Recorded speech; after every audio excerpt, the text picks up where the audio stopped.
Welcome back. Today, we're unpacking a really specific yet incredibly famous moment in history. The morning the women arrived at the tomb of Jesus. On the surface, this is a super familiar story. But when we actually dig into the original texts of Mark and Luke, we uncover this absolutely fascinating psychological clash between two powerful virtues. Let's get right into it. So here is the big question for today. Is it possible to have absolute loyalty, but zero faith? Just kind of keep that core contradiction in the back of your mind as we go. We're going to look at what these women actually did, the motivations driving their actions, and honestly, how this ancient text holds up a mirror to our own lives. All right, Section 1, the diligent preparation. To really understand the mindset of these women arriving at the tomb, we have to look at the rigorous 3-day timeline that led up to that Sunday morning. They didn't just wake up and wander over there. No, this was a highly calculated, deeply intentional effort. According to Luke chapter 23, the preparation began on Friday. They returned home and immediately prepared spices and ointments. But then came the Sabbath, right? A day of strict rest where no work or commerce could happen. So they literally had to just wait. Then, as Mark chapter 16 tells us, the very second the Sabbath was passed, meaning Saturday evening, right after sunset, Mary Magdalene, Mary the mother of James, and Salome went straight out and bought even more spices. The whole point was so that by Sunday morning, at the very first light, they were fully equipped to go to the tomb. This wasn't some last-minute decision. This was a sustained, days-long logistical operation. And honestly, when you see the sheer effort mapped out like that, it really forces you to pause. Taking a step back from the historical facts for a second, the text invites a pretty direct, reflective challenge for us. How prepared do we come to worship God? Think about it. These women spent days planning, waiting, buying, and organizing just to show up. Their level of premeditated dedication is, it's kind of staggering, especially when you compare it to how casually a lot of us might approach our own moments of reverence or worship. Moving right along to Section 2, love, loyalty, and courage. Now, what did all that diligent preparation actually represent? Well, it highlights their incredible human dedication. Just think about the political and social climate of that weekend for a minute. It was genuinely dangerous to be associated with someone who had just been executed by the state.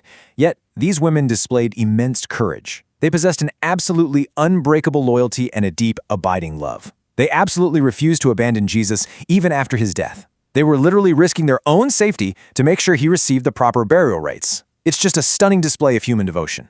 But here is where we need to slow down a bit and really let this profound realization sink in. For all their beautiful love, for all their fierce loyalty, and for all their remarkable courage, they were going to honor a dead body. They were not going to meet a risen Lord.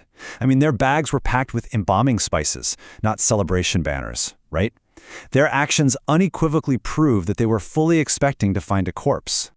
Which brings us to Section 3, the struggle with faith. This leads us straight to the central theological contradiction of the whole thing. How can people so incredibly devoted completely miss the truth? Well, it brilliantly illustrates the stark difference between human loyalty and spiritual faith. On one hand, honoring a dead body is driven by loyalty to the past. It's an earthly devotion. On the other hand, meeting a risen Lord is driven entirely by faith in a promise for the future. You see, the women were operating at a 10 out of 10 on loyalty, but practically a 0 on faith. So the really crucial point here is that loyalty and faith are not the same thing. Not at all. You can be incredibly loyal to a memory while completely lacking faith in a promise. And this is exactly why the interaction at the tomb is so vital.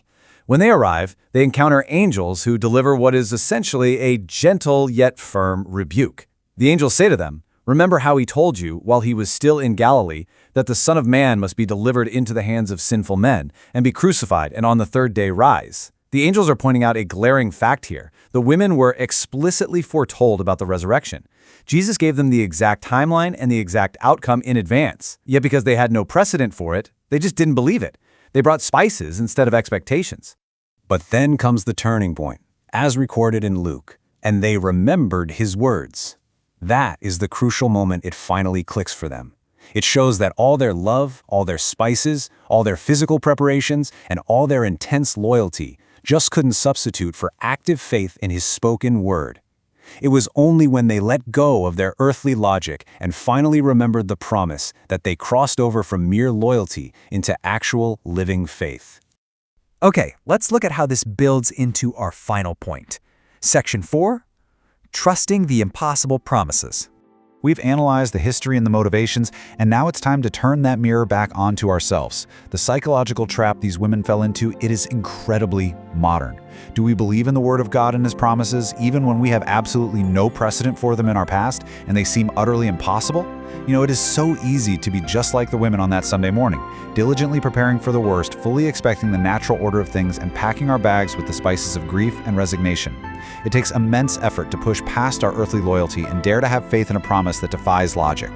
So the next time you face an impossible situation, I want you to ask yourself, are you bringing spices to honor a memory, or are you bringing faith to meet a promise?